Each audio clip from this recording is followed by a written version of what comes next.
Hey there, guys. I often get asked in my dealings with clients and meeting people out there that should I create a book or a magazine? And it's a really good question.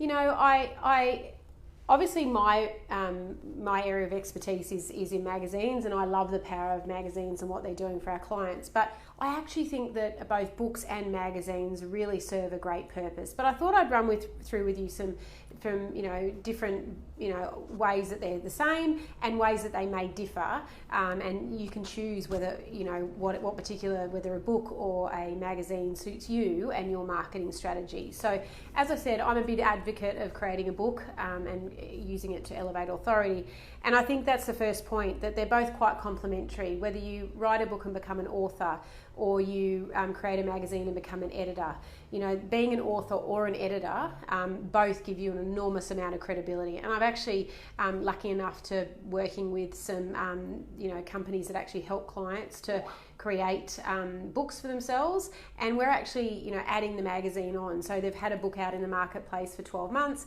and now we're looking at adding a magazine to their marketing to help to promote the book, and I'll talk about that in another point. So I actually think that both a magazine and a book offer both, is that they're giving you the ability to position yourself as an authority in your niche.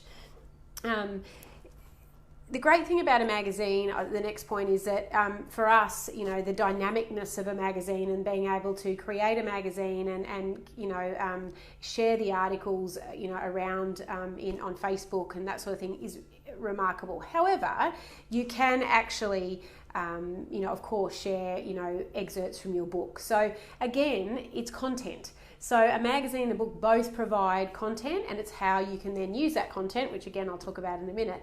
But they're both giving you content. Magazines, it happens to be articles. For a book, it might be a chapter that you're sharing. It's often, the next point is that magazines are kept alive, and they're a little bit more able to be kept alive because of they're coming out more regularly. Whereas you create a book, you publish the book, and then the book's out there in the world, and it's harder to. Of course, you can do a new version of the book, but with a magazine, you can do the next issue. It allows you to keep up to date with current affairs a little bit easier than a book. So if something's happening in the world, a change of government or a new legislation, or something's changed on Facebook, sometimes when you create a book, obviously it's in print and you have to do a reprint, which is a big job. Whereas with a magazine, the next issue can cover that topic. But again, it's still allowing you to engage with your audience. It's just that maybe a magazine allows you to be a little bit more dynamic. Of course, the big one, and it's certainly one that I consider, is that creating a magazine is a lot quicker than creating a book, and all the chapters and the words in the book. There are ways now, fantastic ways, that you can actually have help with people writing your book, but with a magazine there's a lot less content, particularly if you're looking at doing a digital magazine, where the sweet spot for those tends to be around 28 to 32 pages, and there are a lot of journalists out there, of course, with that too, that can help you write the articles. So I guess that is the benefit of a magazine over a book, is it is a lot quicker to create. Yes, there's some creative involved, but just like with typesetting for a book and setting it up, and the copywriting involved in a book, the same for a magazine. So, but just the speed at which you're creating a lot less volume every issue, so it's a bit quicker to do. Now, both a book and a magazine, I've talked about, and I said I'd mention this later, is that a book and a magazine give you an enormous amount of content. So if you're not using the content in your magazine or your book, or both, to spread out there in the world and to actually share, then you're mad.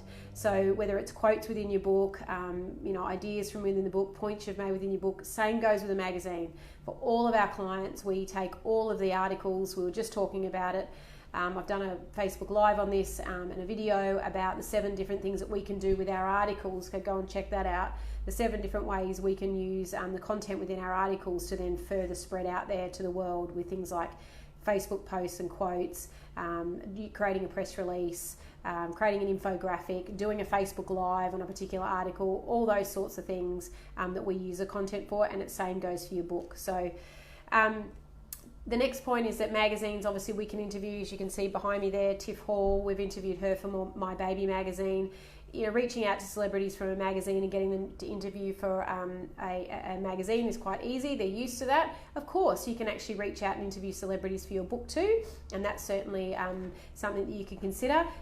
For a magazine, obviously, we're able to put the celebrity on the front cover. We can be dynamic with the content. We can share links to them. You can do the same with a book, but celebrities are expecting you to reach out and be in a magazine, and they're a little bit less protective and a little bit ask less questions, I would think, than if you emailed them and said, could you please be a part of my book? Then it's sort of a bit more of a, what are you selling the book for? What's going on? Whereas magazines are expecting to be, and they want to be in magazines because of the publicity. And for both a magazine and a book, it's the greatest thud factor you'll ever have. So, hi there, Joycey. The greatest thud factor you'll ever have is that you will, if you've got a book or a magazine and you can turn up to a meeting or you can have an event and you've got books on the chair, or you've got a magazine sitting on the chair with your name on it as the editor-in-chief. One of our clients actually produced a magazine with Janine Ellis from the Shark Tank and Boost Juice, and it gave them an enormous amount of credibility at their event to have a magazine with such a credible entrepreneur on the front cover. So it's a really great business card. So I guess it's about personal preference. Obviously, as I said, for me, creating a magazine is what I know. It's what I can help my clients do really easily. But, if a book is something you're considering, then maybe you could consider producing a magazine first, getting a whole lot of great content produced for the magazine over a 12-month period, and then combining that and then creating a book.